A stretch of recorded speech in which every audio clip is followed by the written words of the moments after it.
morning, guys. You've just finished your morning pondering session together. Best mates, been friends for a really long time.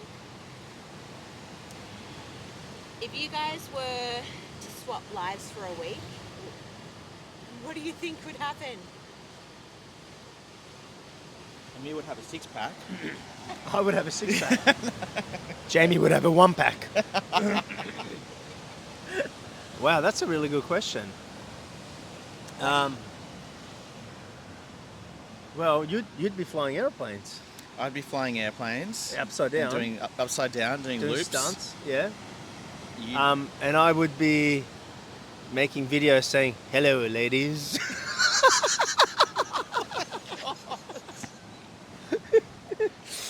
Okay, that was a long time ago. Your one video that went absolutely viral because you taught women how to find a man and how to love themselves first. Find themselves. It was a very powerful It video. was actually a very powerful video. It was great. Yeah. So, but it started off with "Hello, ladies," I got drilled for that. and I've been giving it to you for that for a long time. Amongst many other things. Yeah, so that's what we'd be doing. You'd be surfing, Oh wow!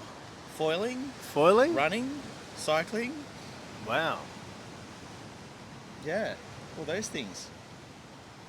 In all the time that you've known each other, what do you think that each one of you has taught the other? I'll go first. Okay. I know I've taught a lot to you, so You keep it to yourself, mate. I know I've taught you many things, Jamie, but I think Jamie has taught me true friendship. I honestly, like, yeah, I mean, I have some really close friends, including Jamie, but I've always, within the closeness of my friends, have kept myself distant. So I think Jamie's taught me, how to be very open and vulnerable in a friendship. I'm very set in my own ways, and I think Jamie's taught me how to be a real friend. Oh, thanks, mate. It's true. Yeah. You and Kerwin. Yeah. What have you taught me? Oh. Jeez. Not much. Everything you know. Everything I know. That's a very big question, I suppose. You've handed me from when we met, and what you shared, the seed to everything. That's what you call it. But yeah, what Amir's given me is life. That's what I say. Like, if I hadn't met Amir, when I met Amir, I'd come out of a pretty dark place, and I was looking for a way through. I was trying to find my way, and what Amir gave me was the ability to find my way. So, and that's been everything. So if I hadn't found what Amir had to share, who knows what might have happened. So yeah, it's been a very meaningful friendship. I think he's also taught me, as much as I've given him what he says, real friendship. I've experienced real friendship with Amir too. I've never had a mate that's been this close and where I've been this open, this vulnerable, but also a mate that's not been nice, but been real rather than be nice. And that's why I think we've got a really special friendship. So That's what I think. I used to be just very real, but I didn't know how to be a mate. So in my realness, there was harshness and all that. I was just like, and then I think I became compassionate to a friendship. Yeah. And I think it's different for guys. I think, I think when you grow up as a guy, there's this, I hadn't experienced it before, I suppose, but there can be this lack of vulnerability and openness between blokes, and it's either too harsh, there's a harshness, or sometimes the other way, it's just you feel too vulnerable. So I've been able to find a really good balance of that for myself, through this friendship, and it's been a guide not just for friendships and my life, but yeah, a lot of other things. So yeah, good question. Yeah, it's interesting because like I feel comfortable enough to tell you that I love you. You know, and I know I've got other mates who love me and I love them as well. Yeah. But they would never be okay with I love you. They Yeah, get weird. like I'll even say to them, "Oh, I love you, mate," and they'll be like, "Yeah, cool, mate." But it's interesting. It's like if there's guys watching this right now, like, why can't we say, I love you. like, you can say it to a girl, or you can say it to an opposite sex, or whatever sex you're into. You can say it to your family, you can say it to your kids. But if you really do love a mate, like, I've got some mates. I mean, how long have we known each other for?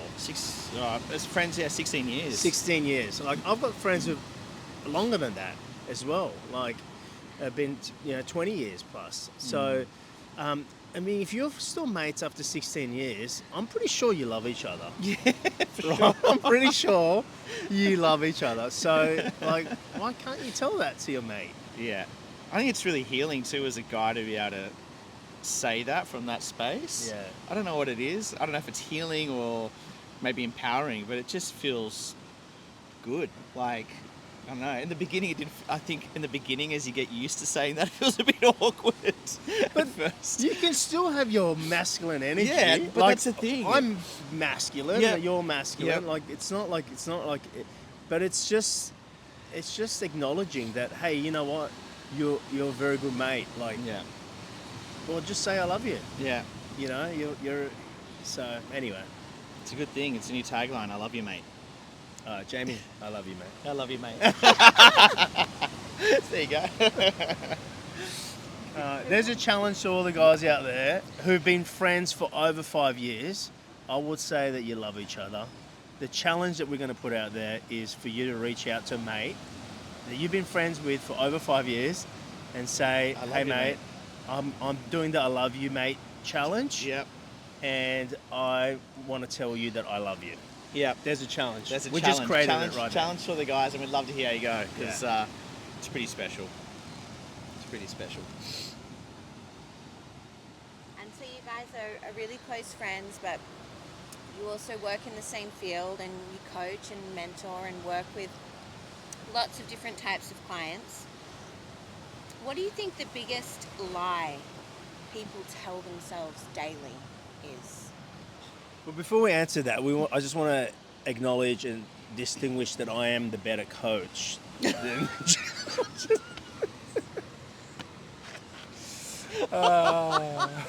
The guru.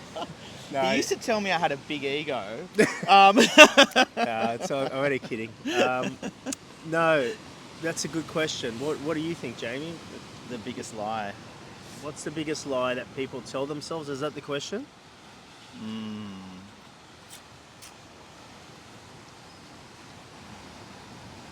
I think the biggest lie that people tell themselves is the story of who they were yesterday.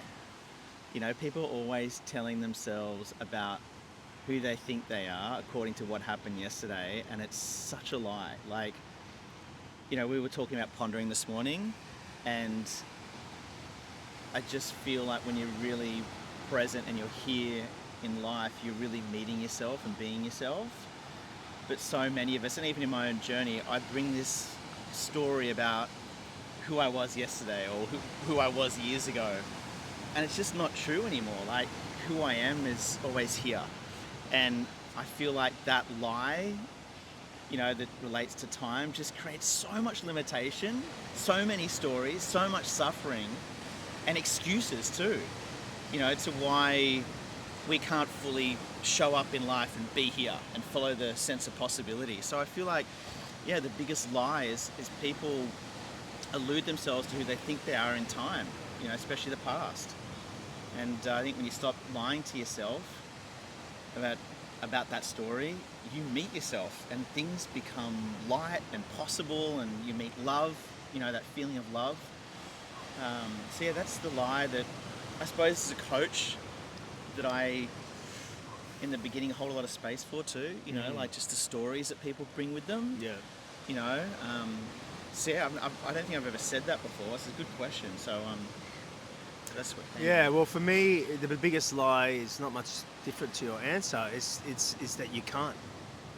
Like, Yeah. the moment you say I can't, like I see this with my kids, and I can't, Daddy, or you know, it's just like, don't say you can't, or you say I can't yet, or you know, I mean that's what I say to my kids, but to adults, like the word, the moment you say, like the moment you say you can't, you succumb to the version that you are that can't do that. Yeah. But when you say you can and you have an ability to make a decision, even though you don't have the belief that you can, even though you don't know the how that you know that it will happen in, you still say I can, because in saying I can, it opens up the door in you becoming the version of yourself that actually can Yep. do that. Absolutely. So the biggest lie is that the biggest lie you tell yourself, and you continue to tell yourself, is, well, I can't.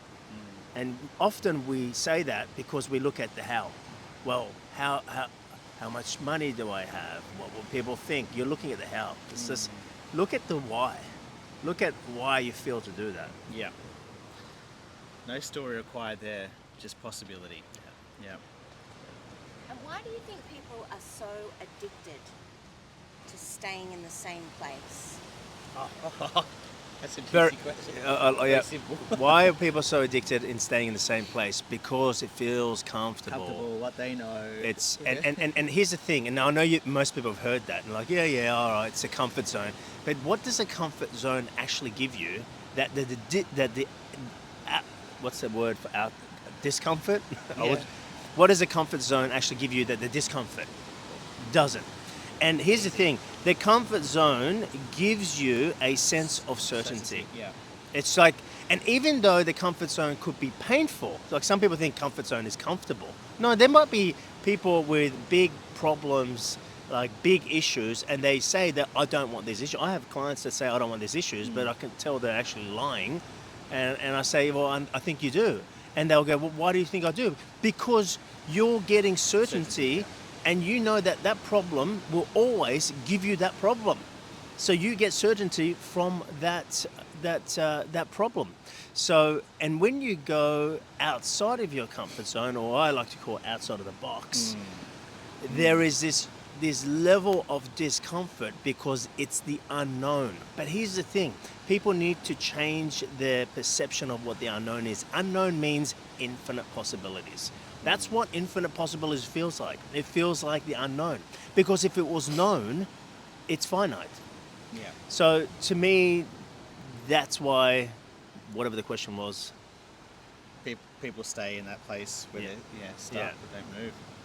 Yeah, mine's the same answer. You know, I think our biggest fear is ultimately the unknown. You know, so a lot of people fight for what they know in incredible ways, and you know, you watch that, but that's again where I think, you know, people really don't want to be honest with themselves at times, and bring the story they know, bring the circumstances they know.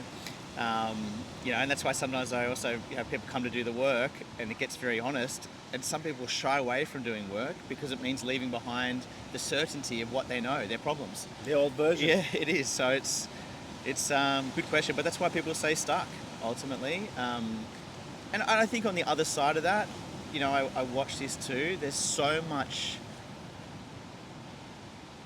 power and possibility, love, and strangely, you know, people sometimes don't feel they deserve that because what they've known is what they think they deserve.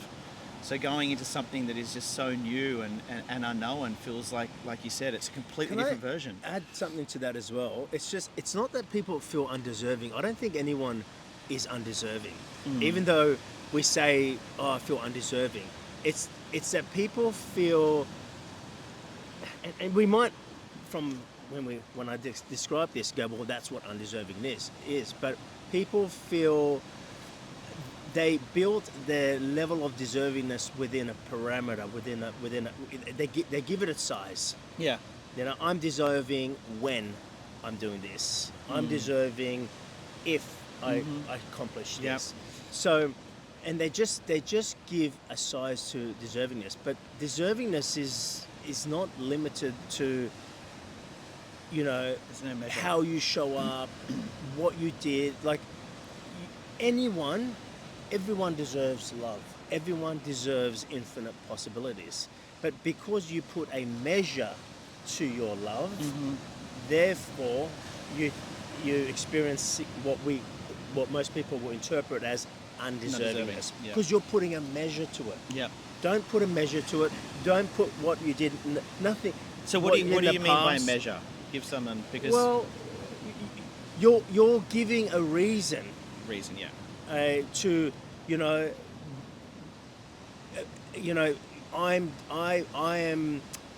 I feel deserving of love if I've done this. Correct, yeah. If If my life looks like this, if your I've life- attained this, if I've accomplished this, then I'm deserving. Yes, but yeah. and then the thing is, if you do then accomplish that, then you do feel deserving, but in a limited capacity, yes. because you've still got, and that's what I mean. You build parameters around your deservingness, but who we are as a human being, or as an infinite being, you know, because that's who we are. We are infinite beings. We have our humanness, but we are infinite beings. So who you are has infinite amount of deservingness. There is no lack of love. If you think about when you love something, and if you give that love to somebody, it's not like that love runs out. Absolutely. You have, yeah. when you love, you have more love to give. If you know, sometimes I have someone coming to me and they say, "Well, I know I need to love myself, and maybe I should go sit in front of the mirror and tell myself that I love myself." Yeah. And again, that's supportive for someone who has put a size, you know. According to their story, they've been limiting themselves when it comes to love and that feeling. So yeah. Yeah, but here's the thing. If you realize your true capacity, which is the real love, why would love need to love itself? Absolutely. It's a good question. That's sometimes simple questions like that have you realised, because it's such a logical answer. You're like, oh, it wouldn't need to love itself. It's already full, already whole, Yeah. already deserving. But the part who is putting a size or a limitation. What word did I use to describe this just a second ago? It being You just said to elaborate on it.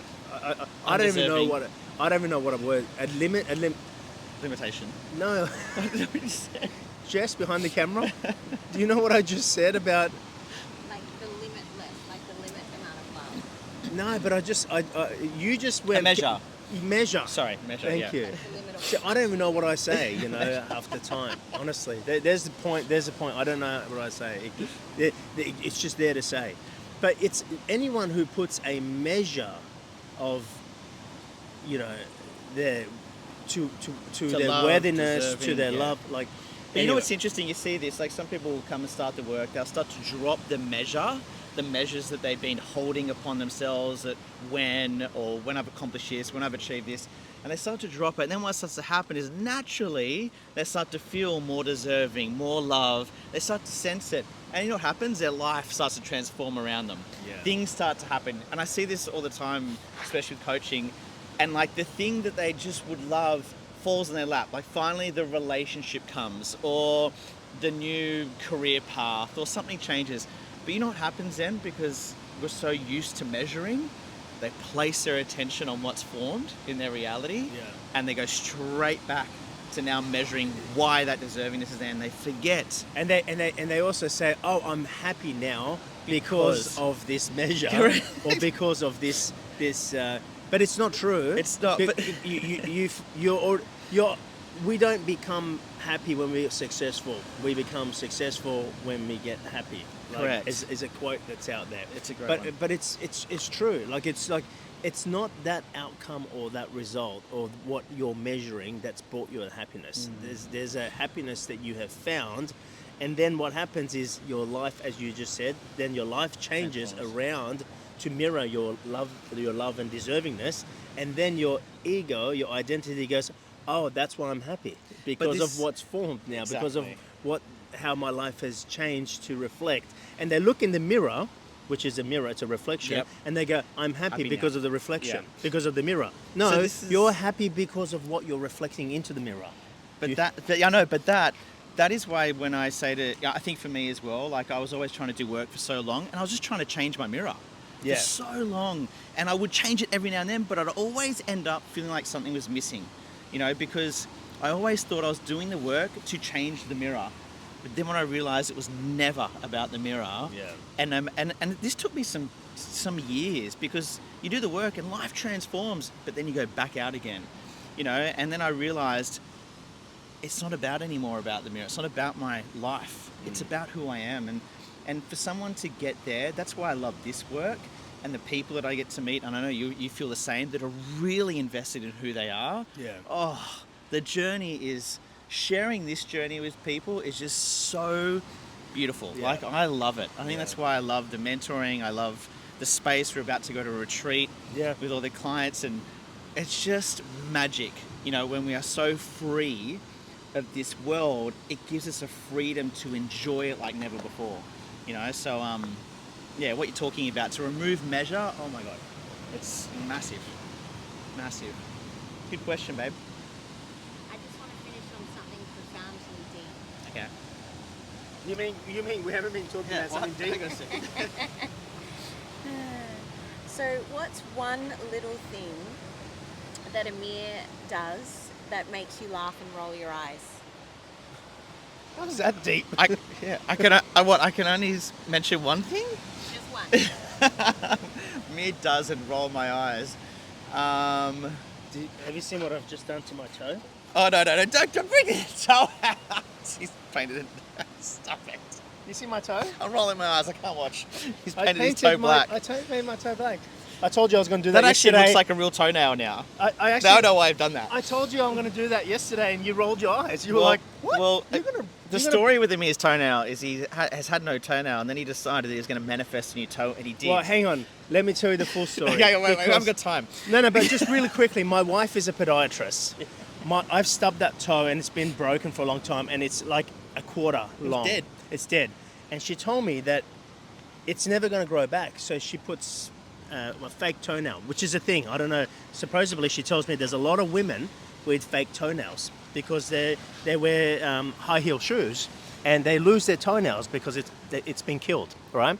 So anyway, I've got one of those toes. Most people call them my dad toes because there's a lot of dads who've stubbed their toes somewhere, and that's how that happened. I stubbed my toes somewhere on a rock. Anyway, point is, every month I go and replace this fake toenail, and I got bored of it, and I got tired of doing that. I'm not going to do it anymore. I said to my wife, I'm just going to change my DNA and give it an instruction to grow that toenail again. She goes, that toenail is never growing back again. So it's grown back. It's grown back? It's grown back. You've Now got it's it. a little bit discolored. That's why I painted it black. Right? I'm not being funky. It's just I just thought well, I am pink. I am being funky because I painted the other one black too. So there's a little bit of funkiness. But yeah, and of course, my wife will have a scientific reason of why it's growing back. But for me, it's an instruction. Like, you can heal your body. You can change. You can. You can change your life. You can change change who anything. you are. You can change You know, anything. I've changed careers. Do you know what's funny? You know what's interesting? What you're saying is most people can relate to changing something in their body, like getting fit, like transforming their body, but then they think their life's separate. Interesting. You know what I mean? Like, you can transform anything in your body because you go, it's my body. Because Yeah. you know what I mean? Yeah. But then people think because life's out there, they can't transform it. Yeah. But it's the same thing. You know what else I want to add to that? I have clients, including you, Yeah. right? I have clients who've worked with me from. You kind of come flying with me now. We're soaring together in this work. But I've got clients who've been working with me for like 14, 15 years. And often I get people going, why would someone be paying you coaching fee for 15 years? Did they not get it? And I'm like, well, let me put it this way. Why do you go to the gym? They go, Yeah. to get fit. And when you do get fit, have you ever experienced going to the gym and getting fit, losing weight, getting fitness up? And they're like, yeah, I have. And I say, well, how long did that take? 1 or 2 years. So let me ask you, what did you do when you achieved the goal of getting fit from going to the gym? They said, well, I kept going. I said, it's the same. Yeah, Well, I'm very doing, similar. well, we're doing work for the soul, right? Work for the mind, the real mind, the real you, the infinite version of you. But when you tap into that, why would you stop? You just don't even think about stopping. That's the truth. It I think becomes when a you way really of tap in, life. it does, yeah. It becomes, and people think about how much money they're spending, but what they don't realize is that, for me anyway, when it comes to doing the things that are most important to you, the things that are real for you, the things that you love to do, the money is always there for Absolutely. that. So to me, I'm not even paying. You don't even exactly. I don't even think about. I mean, I go to the gym.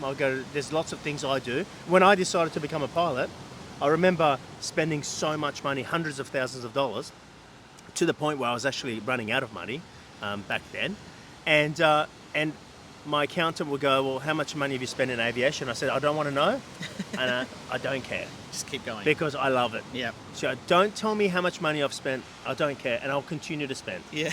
You know, that's just when we always have time and money for what's most important for us. Yeah.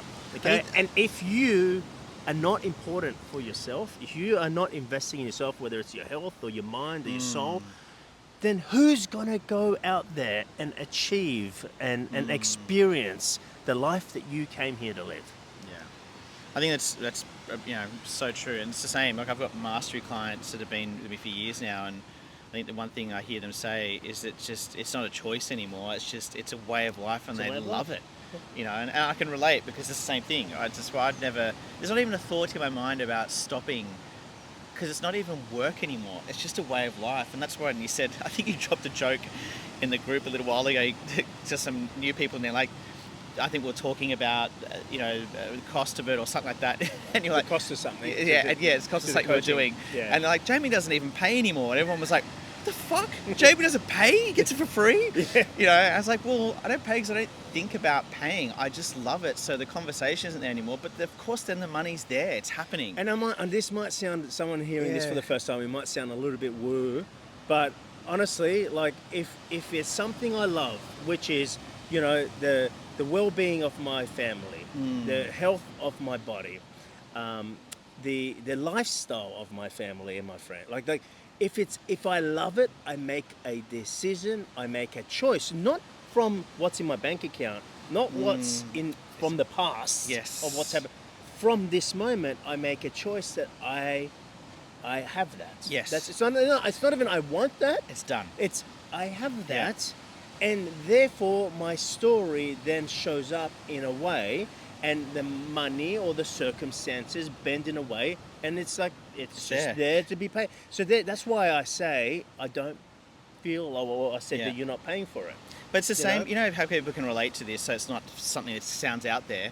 You think about the things in your lifestyle that you really enjoy that are small, like the food you eat or something that you do. Maybe it's going to the gym. I bet you don't even think about paying for that stuff, and it's just happening.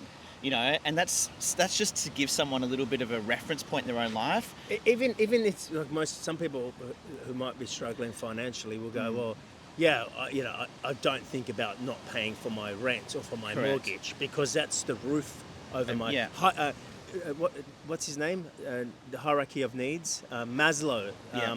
Hierarchy of needs. He talks about there's got the pyramid, and at the bottom of the pyramid, which is it's like shelter and security and all Yeah. that, and you build up all the way to the top, and the top of the pyramid is got self-realization, which is the work we do. Yeah. So most people are focusing on the bottom part, and they never get to the top part. But if you get to the top part, and you actually The pyramid takes care of itself.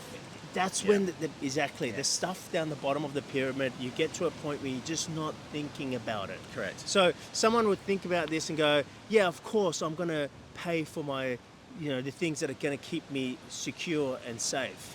And it's interesting, I just dropped out. Yes. Felt you go then. I just left. So yeah, I look, have it's nothing just- else to say. Yeah, it's just I think that story and just having reference points where you actually are already doing that, because I think then you start to lean into bigger That's what I was things. going to say. Sorry, buddy. you know? So sorry. What? It just He's dropped. back. I'm back. I'm back, baby. So the thing is that you choose to make sure that you have a roof over your head, no matter what, right? What's the difference between that and then choosing the lifestyle or the holidays that you want to have? yeah. What's the difference? It's just a willingness. It's just a capacity. It's not much fucking different than you going, no matter what, I will make sure I pay my rent. And no matter what, you will pay your rent and you will pay your mortgage and you will pay your loans or whatever it is. But make the decision. And But that's the what thing, most people because do. the thing is, you've decided that it's not, it's unacceptable for you to live on the street. Yeah. That's it. And the difference between, I won't go into it right now, but that's a deeper conversation. But the difference between you making sure that your rent is paid and you making sure that you're taking your family on the vacations and the holidays or the lifestyle that you choose to have is the same. It's a decision. Yeah. Sorry, Make a I decision. can't. I'm very passionate Let's it about rip. that. Well, I think it's one of the things when you get over that hurdle and it's in your mind and you see that it's actually a lot simpler, it just changes so many things, but we get so consumed with how and my story of why I can or I can't. Like what you started talking with earlier today. Just stop saying I can't. And like you started talking about earlier Yeah. today, which was most people live from the past. Story, yeah. And they go, well, this is my past, and this is what my story Yeah. is from the past. I always fail, or I'm struggling just to pay the rent as it is. So how can I go and live the lifestyle? we've come full circle, and that is just coming back to here and now and meeting the version of possibility, if you're willing. So yeah, it's some nuggets in there. People have come around Yeah. us to have some peace and meditate, and here we are getting all passionate about it. And I just noticed I was being a bit loud. Good questions, Jess. Thank you, Jess. You're welcome. But Amir, you haven't answered your question. What's the one thing that Jamie does? Oh my that God. makes you laugh and roll your eyes. Yeah, okay. Hello, ladies. I don't do that anymore. I have a wife. Yeah, I know. You're right. Yeah, no, well, yeah, I mean, It'd be something of the past you'll have to find out. yeah, it would be something like an old version of Jamie. Like it'd be, I think Jamie became good at what he does as a coach, and I mentored you in your coaching journey, so I got to see you become very good at it, and now you're an amazing coach. But on the way up, he started to know that he was good. And Oh, yeah. and that's that when I say hello ladies, because that video, right? So anyway, we need to go find that video and put a snippet of this That was in. like 14 years ago. I know, but that's when I roll my I've eyes. seen it, by the way. Have you seen it? Yeah. When Yeah. I first It was a good video, when I first and most was people talking loved it. here. Oh, were you? I came across it. I Oh, think see, it's that- on old YouTube That's, or a yeah, there you go. podcast. So that See? video is what made you meet your wife. No. But it's funny, and I think the thing that makes me roll my eyes is the old version, because Amir is a very, very good speaker. And one of the things he used to make me roll my eyes is he used to sometimes say, I'm just the best in the world. I went, oh, Jesus. But, Well, yeah, it's You know, true. I got to a point where I yeah. just thought, in my field and what I do, I am the best. But don't get me wrong. Is that ego? Yes, Yeah. it was, and I got humbled from that. Yeah, Don't worry about yeah. that. And whenever you think, And so did I. And again, that was like over 15 years ago. again, yeah. And again, but I that's, don't think I'm a great speaker anymore. but that's the thing, I got humbled as well. The same thing you saw. So it's a good Well, question. thanks for bringing that up, Jamie. That's okay. Thanks for humbling me. It's like I gave one to him. He's like, oh, I'll give you one I'll back. Well, they had to humble each other, but yeah, it was a good reminder. Very That good is true. reminder. Cool. Thanks, Jess.